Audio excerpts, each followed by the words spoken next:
ইসলামী bank Bangladesh পিএলসির পক্ষ থেকে ময়মনসিংহের ফুলবাড়িয়া শহরের কেআই সিনিয়র মাদ্রাসা প্রাঙ্গণের নূর মসজিদ ইসলামী ব্যাংক বাংলা কিউআর প্রদানের শুভ উদ্বোধন করা হয়েছে।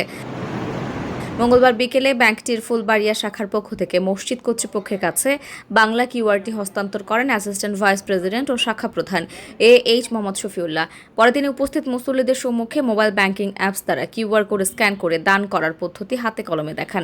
ইসলামী ব্যাংক কর্তৃপক্ষ বলছে, ডিজিটাল লেনদেনকে সহজ, নিরাপদ ও আধুনিক করতে বাংলা কিউআর গুরুত্বপূর্ণ ভূমিকা রাখবে। এর মাধ্যমে মুসল্লি ও সাধারণ মানুষ সহজেই এই পদ্ধতিতে মসজিদ বা সামাজিক কল্যাণমূলক প্রতিষ্ঠানে অনুদান প্রদান করতে পারবেন।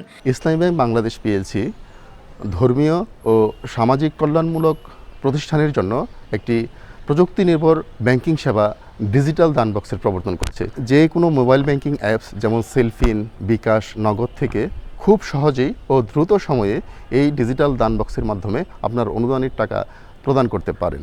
আমরা মোবাইল থেকে আমাদের যে টাকা দান করব সেটা আমরা সহজে এই স্ক্যান করার মাধ্যমে আমরা এখানে দান করতে পারি এবং এই দানের টাকা সরাসরি ইসলামী ব্যাংকের অ্যাকাউন্টে জমা হয় এবং এটা দিন-রাত 24 ঘন্টা জমা দেওয়া যায়। এটার জন্য আলাদা কোনো ওরকম বক্স লাগে না। মসজিদ কর্তৃপক্ষ ইসলামী ব্যাংকের এই উদ্যোগকে স্বাগত জানান।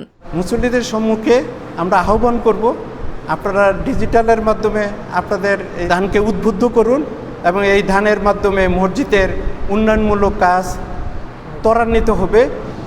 এ সময় উপস্থিত ছিলেন ব্যাংকটির ফুলবাড়িয়া শাখার ম্যানেজার অপারেশন মোহাম্মদ সোলাইমান, অ্যাসিস্ট্যান্ট অফিসার তারেক আজিজ খান, মসজিদ কমিটির সহ সভাপতি আলহাজ আব্দুর রশিদ মাস্টার ও ইমাম হাফেজ আবু রাশেদ সহ অন্যান্যরা।